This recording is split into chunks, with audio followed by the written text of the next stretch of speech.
ማታ ማታ አልጋችን ላይ ስንወድቅ የሚሰማን ያ ከባድ የውስጥ ባዶነትና ድካም የጉልበት ሥራ ስለሰራን አይደለም። ቀኑን ሙሉ ውስጣችን እያለቀሰ በግድ ፈገግ ስንል፣ ኪሳችን ውስጥ ምንም ሳይኖር ሰዎች ምን ይሉናል ብለን የሌለንን ገንዘብ ስናጠፋ እና የራሳችንን ሕይወት ትተን የሌሎችን ሰዎች ስክሪፕት ስንጫወት ስለዋልን ነው።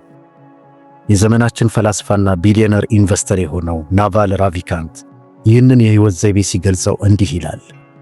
ሰዎች የሌላቸውን ገንዘብ አውጥተው የሚያስፈልጋቸውን ዕቃ የሚገዙት የማይወዷቸውን ሰዎች ለማስደሰት ብለው ነው። አብዛኞቻችን ሳናውቀው በገዛ ፈቃዳችን የገባንበት አንድ ትልቅ እስር ቤት አለ። ግድግዳው ከድንጋይ አይደለም፣ ዘቡም ፖሊስ አይደለም። ይህ እስር ቤት ይሉኝታ ይባላል። የማንወዳቸውን ሰዎች ለማስደሰት የራሳችንን ህልም ገድለን ማህበረሰቡ ትክክል ነው ያለንን መንገድ በግድ እንጓዛለን። ይህ በማህበረሰባችን ውስጥ ስር የሰደደው የከንቱ ውዳሴ ባርነት ነው። ታዲያ ሁላችንንም እያደከመ ካለው ከዚህ ማለቂያ የሌለው የጭንቀት ሩጫ እንዴት ነው ነፃ መውጣት የምንችለው? ለዚህ ጥያቄ መልስ ፍለጋ ዛሬ ወደ ናቫል ራቪካንት ዘ አልማናክ ኦፍ ናቫል ራቪካንት ወደ ተባለው አስገራሚ መጽሐፍ እንጓዛለን። ይህ ሰው የጥንቱን የስቶይሲዝም ጥበብ ወስዶ ከዘመናዊ የዲጂታል ዓለምና የሀብት ግንባታ ጋር አዋህዶታል።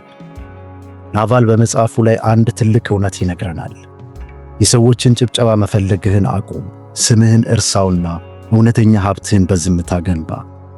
ዛሬ በዚህ የዋርካ ጥበብ ቪዲዮ የናቫል ራቪካንትን ጥልቅ ፍልስፍና በመጠቀም የሰዎችን ጫጫታ እንዴት እንደምትዘጋውና ማንም ሊነጥቅህ የማይችለውን ሀብትና የውስጥ ሰላም እንዴት እንደምትገነባ አሳይሃለሁ። አእምሮህን ሰብስብ፣ ምክንያቱም ዛሬ የምትጫወተውን ጨዋታ ሙሉ በሙሉ ልንቀይረው ነው። ናቫል በመጽሐፉ ውስጥ አበክሮ የሚነግረን አንድ ትልቅ ምስጢር አለ። በዚህ ምድር ላይ ስንኖር ማህበረሰቡ ሳናውቀው እንድንጫወት የሚያስገድደን ሁለት የተለያዩ ጨዋታዎች አሉ። አንደኛው የከንቱ ውዳሴ ጨዋታ ዘ ስታተስ ጌም ሲሆን፣ ሁለተኛው ደግሞ የእውነተኛ ሀብት ጨዋታ ዘ ዌልዝ ጌም ነው።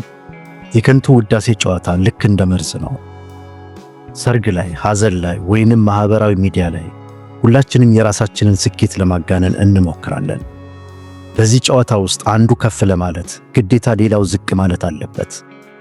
ከጎረቤታችን አዲስ መኪና በልጠን ለመገኘት እኛ ሌላ ዕዳ ውስጥ ገብተን መኪና እንገዛለን። ናቫል ይህንን ሲገልጸው ስታተስ ኢዝ ኤ ዚሮ ሰም ጌም ይለዋል። የከንቱ ውዳሴ ፈላጊዎች የራሳቸውን ስኬት የሚለኩት በሌሎች ሰዎች ውድቀትና ጭብጨባ ብቻ ነው።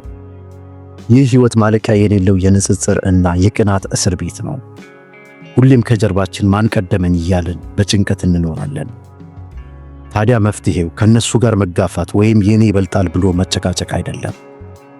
እዚህ ላይ ነው ያንተ ኃይል የሚጀምረው። ናቫል እንደሚለው ትልቁና መራሩ የጥበብ መንገድ አንተ ጨዋታውን እርግፍ አድርገህ መተውህ ነው። ይህንን የሕፃናትና የኢጎ ጨዋታ ስትተወው ወደ ሁለተኛውና ወደ ተከበረው መንገድ ትገባለህ። ይህ የእውነተኛ ሀብት ጨዋታ ነው። እዚህ ላይ ናቫል ሀብትንና ገንዘብን ለያይቶ ያስቀምጣቸዋል። ገንዘብ ማለት ጊዜህን ስታከራይ የምታገኘው ወረቀት ነው። ሀብት ግን ነፃነት ነው። ሀብት ዝም ያለ ነው፣ ጭብጨባን አይፈልግም። ናቫል በመጽሐፉ እውነተኛ ሀብት ማለት አንተ በተኛህበት ሰዓት እንኳን ሳይቀር ለአንተ የሚሠራ ሥርዓት ወይም ንብረት መገንባት ነው ይለናል። ከምንም በላይ ደግሞ እውነተኛ ሀብት ማለት ጠዋት ስትነሳ የፈለግከውን ነገር የማድረግ ሙሉ መብት፣ በራስህ ሕግ የመኖር አቅምና ለማንም ሰው አይሆንም የማለት ነፃነት ነው። ይህንን መንገድ ስትመርጥ የሰዎች አስተያየት ትርጉም ያጣል። ምክንያቱም አንተ የምትገነባው ለታይታ ሳይሆን በዝምታ ውስጥ የሚጸና ማዕበል የማይሰብረው ጠንካራ መሠረት ነውና። ግን ይህን መንገድ መጀመር ቀላል እንዳይመስልህ። የከንቱ ውዳሴ ባርነትን ጥሎ መውጣት ከውስጥ ካለው እኔ እበልጣለሁ ከሚለው ኢጎ ጋር ከባድ ጦርነት ማድረግን ይጠይቃል። ናቫል በመጽሐፉ ላይ ተራ ለመምሰል ድፍረት ይኑርህ ይለናል። የመጀመሪያውና ከባዱ እርምጃ ዝምታ ነው። ብዙዎቻችን ትንሽ ህልም ወይም እቅድ ሲኖረን ወዲያውኑ ለጓደኞቻችን ወይም በማህበራዊ ሚዲያ ላይ መንገር እንፈልጋለን። ይህን ቢዝነስ ልጀምር ነው፣ ይህን ልማር ነው እያልን እንጮኻለን። የዚህ ደግሞ ብቸኛው ምክንያቱ ገና ስራውን ሳንጀምረው የሰዎችን ጭብጨባ አስቀድመን ስለፈለግን ነው። ነገር ግን ጥንታውያን የስቶይሲዝም ፈላስፎችና እንደ ናቫል ያሉ የዘመናችን ጠቢባን አንድ ትልቅ ምስጢር ያውቃሉ። ያልታየ ነገር ሊተካ አይችልም። ዝምታ ቀላል አይደለም። ጓደኞች በተራ ነገሮች ሲኩራሩ፣ አንተ ትልቁን ራዕይህን በውስጥ ይዘህ አብረሃቸው ዝም ብለህ ሻይ መጠጣት ከባድ የውስጥ ጥንካሬ ይጠይቃል። ውስጥህ እኔም እኮ ይህንን ልሰራ ነው ብሎ መናገር ይፈልጋል።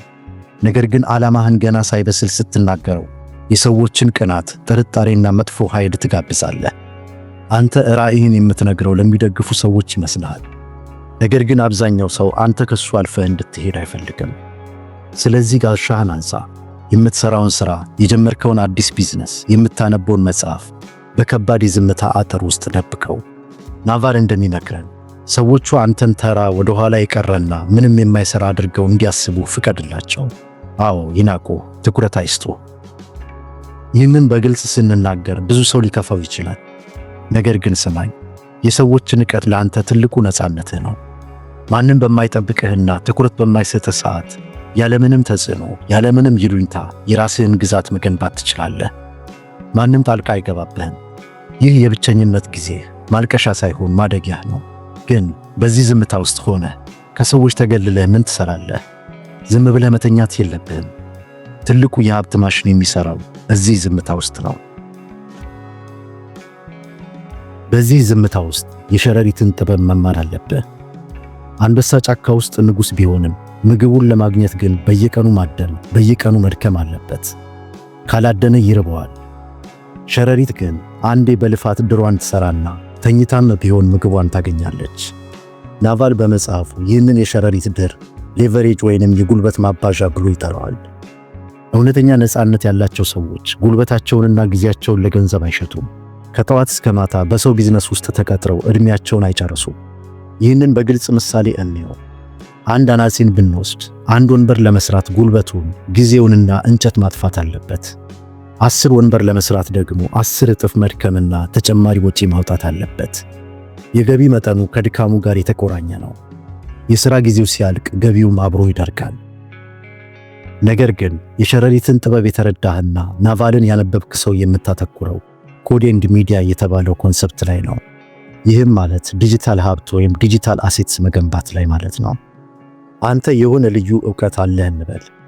ያንን ዕውቀትህን ወደ መጽሐፍ፣ ወደ ኮምፒውተር ሶፍትዌር፣ ወደ ዩቲዩብ ቪዲዮ ወይም በዲጂታል ገበያ ላይ ወደምትሸጠው ኮርስና ዲዛይን ትቀይረዋለህ። የዚህ ጥበብ ኃይሉ አንዴ ብቻ የምትለፋበት መሆኑ ነው። አንዴ ቪዲዮውን ትቀርጻለህ፣ አንዴ ዲዛይኑን ትሰራለህ።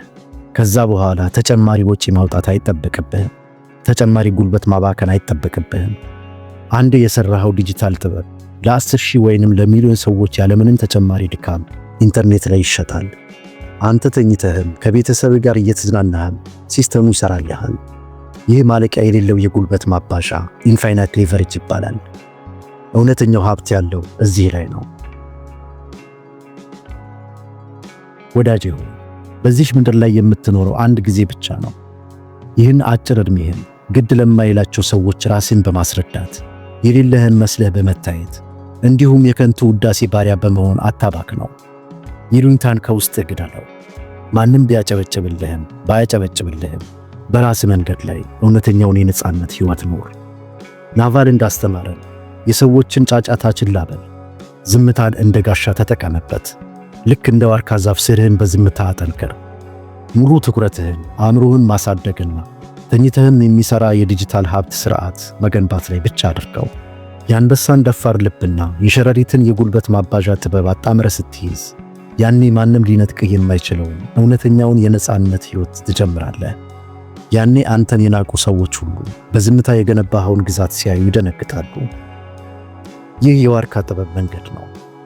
ከከንቱ ውዳሴ ባርነት ወጥተህ ስሜትህን ተቆጣጥረህ የራስህን የማይነቃነቅ ሀብትና የዲጂታል ሲስተም መገንባት ከፈለግ አሁኑኑ ቻናላችንን ሰብስክራይብ በማድረግ የዚህ ጠንካራ ቤተሰብ አባል ሁን።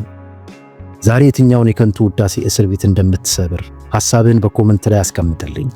አነባዋለሁ፣ እመልስልሃለሁ። በተጨማሪም ይህንን የናቫል ራቪካንትን ጥልቅ ፍልስፍና በደንብ መረዳትና የራሳችሁን የሀብት ሲስተም መገንባት ከፈለጋችሁ የዚህን ድንቅ መጽሐፍ ሊንክ ከታች ዲስክሪፕሽንና ፒን በተደረገው ኮመንት ላይ አስቀምጬላችኋለሁ። መጽሐፉን በማንበብ አእምሯችሁን ወደ ላቀ ደረጃ አሸጋግሩት።